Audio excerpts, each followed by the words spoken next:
Deixa eu colocar só... Eu tenho o efeito placebo, que eu não sei se funciona bem esse microfone, né, de qualquer forma.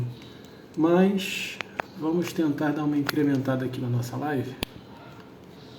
E para isso eu vou precisar, pelo menos, achar que ele está funcionando.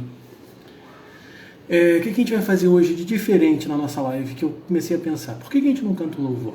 Por que não um louvor antigo, sabe? Então eu peguei aqui, como é a primeira vez, né? Pode ser que não esteja do agrado de muitos, mas vamos tentar colocar isso de uma forma positiva, começar como se fosse um chamamento, sabe? Então vamos lá, ó. De qualquer forma, perdoa porque tem uns 3 anos que eu não toco, hein? Deixa eu colocar isso aqui por cima. Santo, Santo, Santo, Deus onipotente, cedo de manhã cantaremos seu louvor. Santo, Santo, Santo, nosso Deus triuno, és um só Deus, excelso Criador.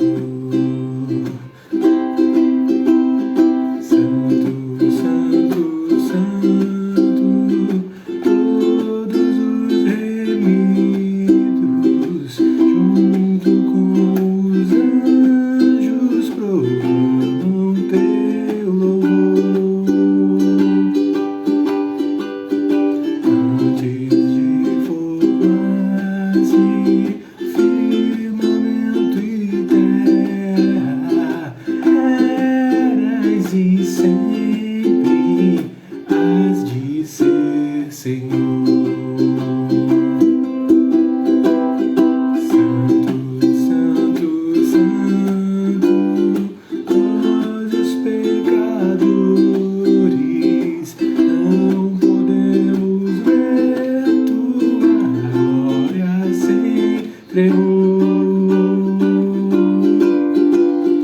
Tu somente és santo, não há nenhum outro, puro e perfeito, excelso benfeitor. Santo, Santo, Santo, Deus onipotente, tuas obras louvam teu nome com fervor. Santo, Santo, Santo, justo e compassivo, és um só Deus, supremo Criador.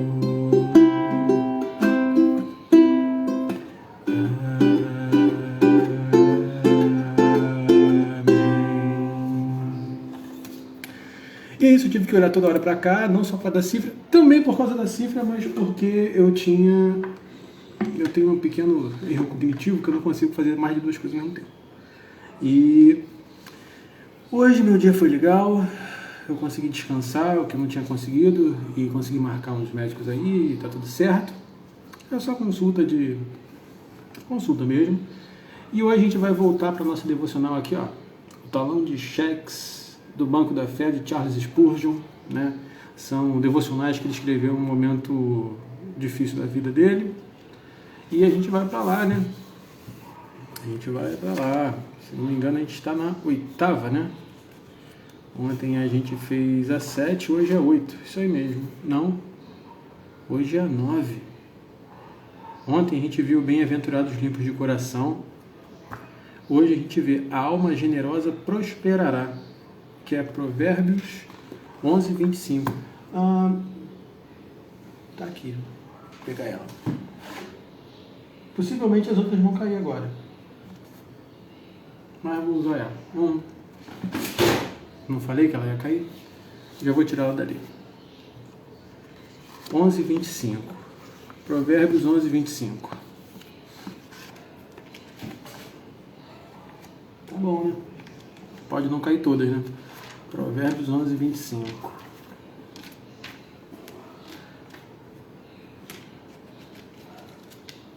Passei.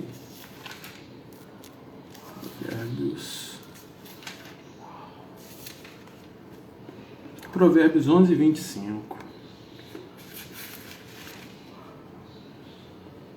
A alma generosa prospera, e aquele que regar, também ele será regado. Interessante. Vamos orar para que Deus coloque sua palavra em nossos corações. Senhor nosso Deus, eu quero te agradecer pelo dia de hoje, eu quero te agradecer porque és bondoso, porque sempre está conosco, Pai, porque a tua bondade e tua misericórdia, elas são, sabe, infinitas na nossa cabeça, a gente não consegue sondar com relação a isso, Deus. Obrigado, Pai, porque tua palavra é viva e eficaz. Obrigado pelo dia, Pai, que pudemos aproveitá-lo até agora, Pai, porque o Senhor tem nos dado saúde, tem nos ajudado a vivermos até aqui, Pai. Senhor, venha estar conosco para que possamos sempre demonstrar de Ti. Mas, principalmente agora, Pai, perdoa nossas falhas, perdoa nossos erros, ó Pai. Coloque em nós o Teu Santo Espírito, ó Pai. Ele já habita em nós, mas o que eu peço, Pai, na verdade, é para que a gente tenha noção e ciência de tudo aquilo, Pai, que a gente possa estar errando, Pai, possa estar tentando esconder com a nossa natureza humana, Deus, ou colocando desculpas, Deus. Que a gente seja ferido nessas partes para poder a gente conseguir analisar, ó Pai. Senhor, venho te pedir que a sua palavra agora ela seja forte em nossos corações e que a gente possa aproveitá-la, Pai. Na verdade, Pai, o que eu venho te pedir é que o Senhor venha abrir nossos ouvidos para que possamos ouvir, ó Pai. Que estejamos dispostos de coração, ó Pai. É isso que eu te peço, em nome do seu Filho amado Jesus, é que oro. Amém. Provérbios 11, 25, novamente. A alma generosa prospera, e aquele que regar, também ele será regado. Interessante. Vamos ver o que Charles Spurgeon escreveu, né? Desejo que minha alma floresça. Não devo acumular minhas provisões, mas sim distribuí-las aos pobres. Ser fechado e mesquinho é o caminho do mundo para a prosperidade, mas não é o caminho de Deus, que diz: a quem dá liberalmente, ainda se lhe acrescentará mais e mais. Ao que retém mais do que é justo, ser-lhe-á em pura perda. Provérbios 11, 24, que é o anterior a que a gente leu. A maneira da fé de ganhar é doando. Devemos praticar isso vez após vez, e posso esperar que toda a prosperidade que me for boa virá a mim, como uma graciosa recompensa pela prática de uma ação generosa. Claro, posso não ter certeza de ficar rico. Serei próspero, mas não muito próspero. Riqueza indemasiada podem tornar-me tão desajeitado quanto pessoas corpulentas geralmente o são, e causar-me dispepsia do mundanismo, além de talvez também causar certa degeneração gordurosa no coração. Não se sou suficiente robusto para ser saudável, posso sentir-me satisfeito. Se o Senhor me agraciar com uma competência, posso sentir-me completamente satisfeito. Mas há uma prosperidade mental e espiritual que eu desejaria ter muito mais, e isso se dá em decorrência de pensamentos generosos para com meu Deus, sua igreja e meus semelhantes. Que eu não seja poupado disso, para que meu coração não morra de fome, que eu seja generoso e liberal, pois assim serei como meu Senhor. Ele se entregou a si mesmo, acaso eu não deveria ressentir-me de alguma coisa em relação a ele? Interessante. Palavras são um pouco difíceis, então a gente vai tentar mostrar o que Charles Spurgeon está tentando falar aqui. No 11:25 ele fala: a alma generosa prospera, e aquele que regar também ele será regado. Spurgeon está falando assim: se você quer alcançar prosperidade, você só tem uma meta de alcançar prosperidade. E essa meta não é a mesquinhez, e sim ajudar o próximo. Eludindo o ajudar o próximo, amar o próximo como a ti mesmo, no caso. Quando ele fala que, claro, posso não ter certeza de ficar rico, porque dificilmente, se a gente ficar muito, muito rico, a gente vai conseguir dar atenção, porque a gente não está acostumado, né? Quando você galga alguma coisa na vida, você de repente não está acostumado. E aí, por vezes, o que traz a noção de que a riqueza veio é o poupar de forma sem discernimento. Isso é, você vê uma pessoa que você poderia ajudar e não ajudar, você excluir totalmente do seu coração qualquer sentimento de solidariedade, certo? A solidariedade não quer dizer que é o motivo pelo qual você é salvo. É importante frisar isso, porque existem teologias que é a teologia da caridade. Não é isso que Spurgeon está falando, não é isso que a Bíblia se trata. A teologia da caridade ela não existe de acordo com a Bíblia. A graça ela só vem por intermédio de Cristo. O cristianismo é a única religião, a gente falou ontem, em que você não pode alcançar a Deus sem Deus querendo te alcançar primeiro, já dizendo. Ou seja, não tem como por você ser uma pessoa que divide as coisas, uma pessoa muito boa, uma pessoa muito caridosa, sua alma vai evoluir. Não vai. Você é um pecador e continuará sendo um pecador. Talvez participando de bênçãos, né? De você puder compartilhar, porque os versículos, vê se você me entende. A alma generosa prospera, é aquele que regar também ele será regado. É para qualquer pessoa, é uma promessa para qualquer um. Qualquer um que é caridoso, que é ajudador, que auxilia o próximo, ele também acabará sendo ajudado. Por vezes a gente se encontra em situações que a gente não consegue ajudar. Então, particularmente, o que eu faço? Eu sou uma pessoa que eu não tenho tantas posses, eu não tenho nem posse, para te falar a verdade, então eu não consigo ajudar como eu queria algumas pessoas. Então eu dou minha força de trabalho, meu sangue, meu suor, o que eu puder ajudar, eu vou ajudar. Mas no sentido que Spurgeon está falando é exatamente esse. Quando você tem e você se presta a ajudar, você usa o seu trabalho como uma ferramenta de Deus na vida de outras pessoas, certamente você será abençoado. E aí você vai podendo abençoar. Por isso que ele fala que isso acontece de maneira após maneira. Ou seja, de ponto a ponto, você vai aprendendo e vai conseguindo fazer isso dia a dia. Não é algo que você vai conseguir pegar toda a sua riqueza, vender e dar para os pobres, no meu caso aqui no centro do meu bairro, que é a Taquara. Dessa forma, na verdade, você não vai estar nem auxiliando os pobres, porque eles vão queimar aquilo ali de alguma forma. Então, a forma como você também é caridoso, isso influencia. A caridade sem pensamento, ela na verdade, ela só é uma dispensação acerca de uma possível culpa que você tenha. Então a caridade ela precisa ser pensada, ela precisa ser feita de forma amorosa, de forma compreensiva, lógica, carinhosa, entende? Vou dar um exemplo aqui. Tá vendo? Essa conversa foi boa. Adiantaria eu, por exemplo, né, atualmente eu só estou com 3 trabalhos, mas um deles eu nem conto porque dá aula uma vez na semana.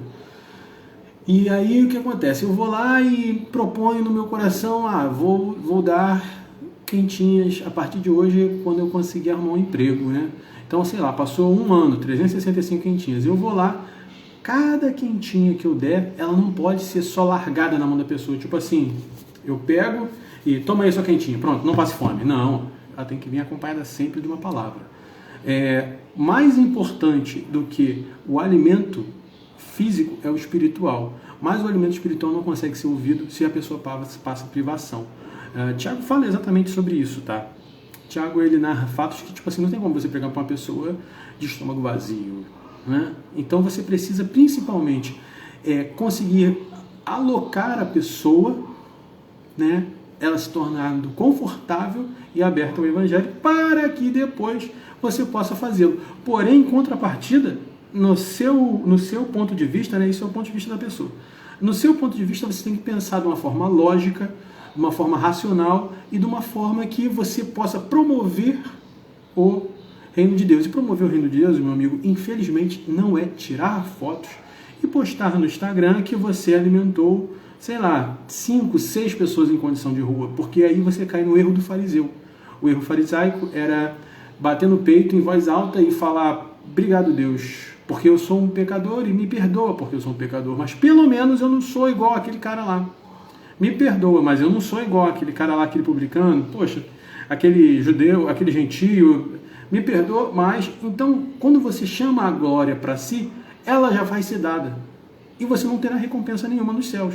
Então, automaticamente, não é que você anule a palavra, mas a sua intenção não é real. A sua intenção é corroborativa àquilo que você necessita, que às vezes é simplesmente atenção, ou que as pessoas vejam que você possui um certo um certo controle, uma certa caridade, sabe? Quem procura riquezas na terra achará. Fato. Né? Aquele que vai semear, vai colher o que semeia. Se você semeia caridade, você colhe caridade. Por quê? A alma generosa prospera e aquele que regar também ele será regado. Mas se você semeia caridade com a finalidade apenas de autoglória, você semeará essa autoglória, porém você não colherá a caridade. Tá, ok? É interessantíssimo, tem vários aspectos aqui que hoje a gente pode conversar. A maneira da fé ganhar é doando. Ou seja, quanto mais você consegue trabalhar com a caridade, mais você consegue aumentar a sua fé. Toda vez que a gente pode, a gente deve praticar isso. Sim. A certeza é que, com a gente representando Cristo aqui na Terra dessa forma, as pessoas veem a diferença no cristão. Né? Não adianta só entregar a quentinha, não adianta só entregar o folheto. Você precisa de uma palavra, você precisa conversar, entender a pessoa.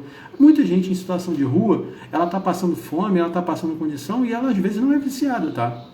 Você sabe disso, mas às vezes ela tem uma história que é triste e você, com uma congregação próxima, com mais pessoas, você pode ajudá-la. E é uma mudança de vida e é tão bonito você conseguir ver uma pessoa que mudou de vida devido à sua atitude de caridade. Tá entendendo? É muito legal. Mas há uma prosperidade mental e espiritual que eu desejaria muito ter. E isso se dá em decorrência de pensamentos generosos para com meu Deus, sua igreja e meus semelhantes. Ou seja, Spurgeon ainda coloca a ideia do seguinte: existe uma prosperidade muito maior do que as riquezas. Ela vem da mente e do espírito. E você conseguir ter pensamentos generosos, ou seja, auxiliar de forma financeira e de forma se entregando, porque é muito maior, né? Vamos conversar também sobre isso. Vamos falar hoje sobre isso também, rapidinho, tá? Desculpa se hoje for muito longo. Ter pensamentos generosos para com Deus, sua igreja e meus semelhantes.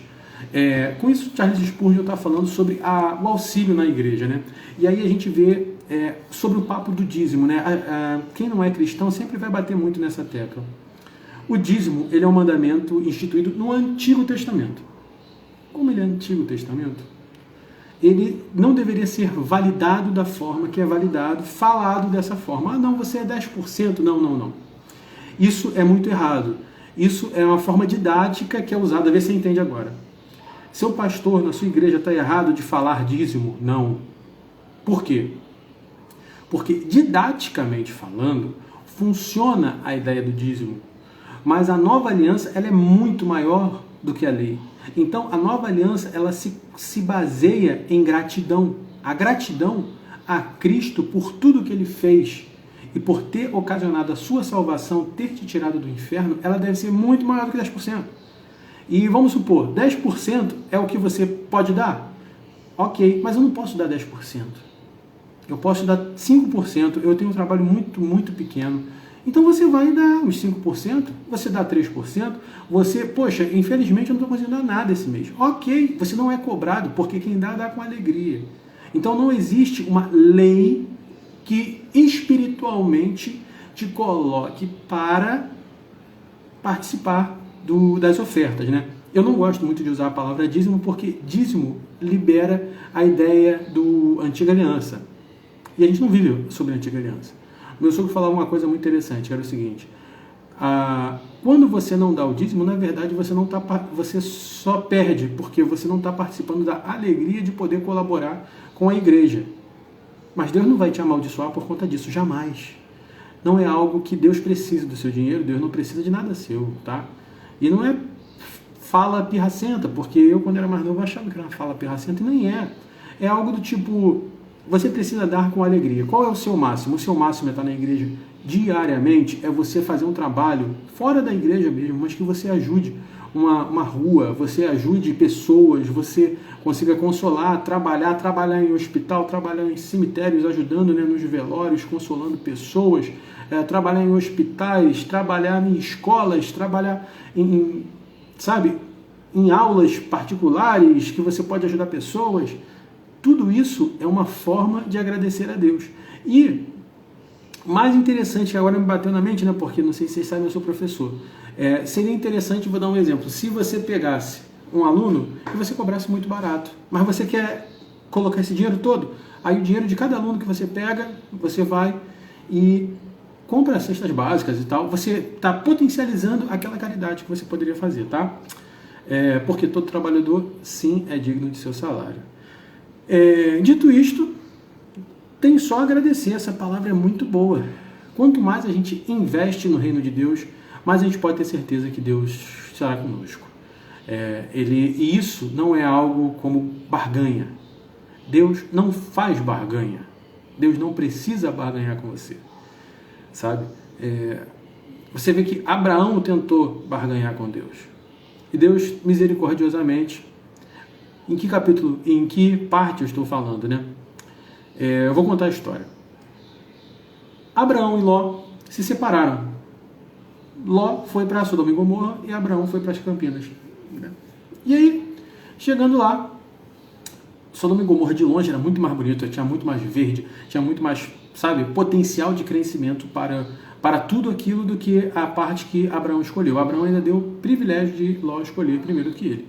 Só que Deus vira e fala assim: Ló, eu vou destruir Sodoma e Gomorra. E aí Abraão começa a barganhar com Deus, falando assim: não, Deus, não se irrita não, mas se tiver 10 pessoas, você salva. Não, 50 pessoas você salva. Salvo, 50 pessoas eu salvo. Não vou destruir por causa das 50 pessoas. 50 pessoas, não se irrita, Deus. Então eu pensei aqui, bem, 50 pessoas de repente é muito. 30 pessoas. Não, se tiver 30 pessoas eu salvo.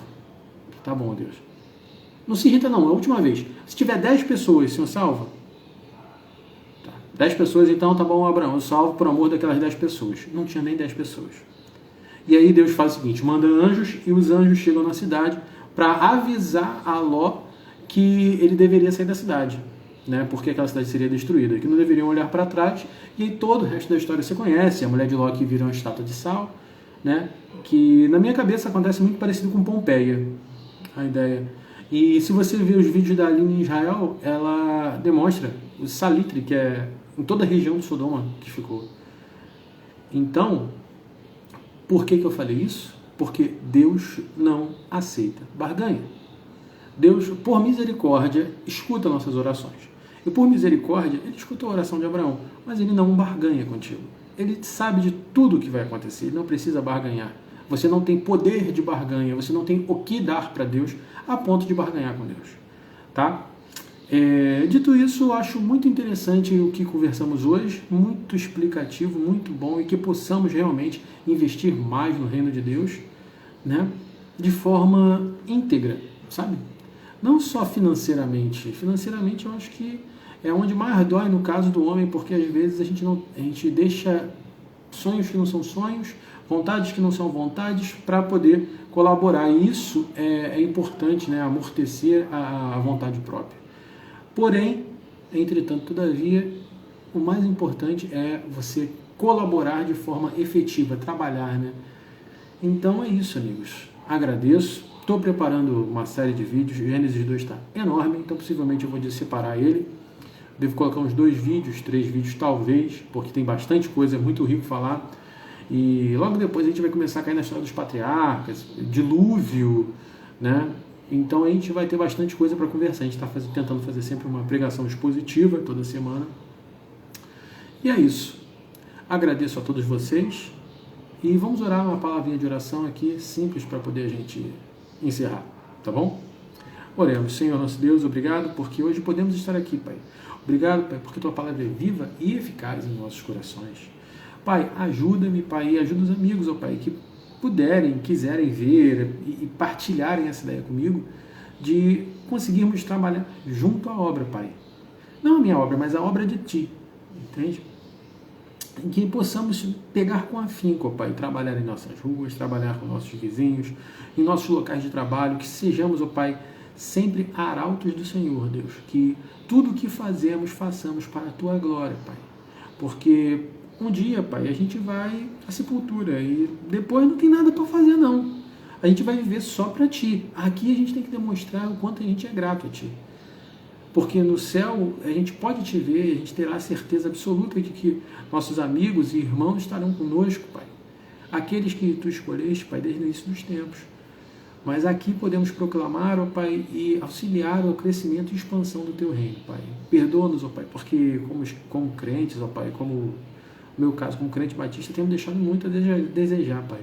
A gente tem sido voltado para outras cobiças, outras ideias, e isso às vezes corrói a nossa mente de uma forma que a gente não consegue nos atentar ao básico, que é auxiliar o Teu reino, ó Pai. Não financeiramente, como eu falei, financeiramente é uma das partes, mas se empenhar com desejo. Ajuda-nos, ó Pai. Coloca, Pai, essa vontade, ó Pai, essa chama em nossos corações para que possamos trabalhar para Ti, Pai, amar o Teu reino, ó Pai, e ter essa disposição espiritual e mental, ó Pai, de sempre pensar generosamente com relação a Ti, a Tua igreja e aos nossos irmãos, ó Pai.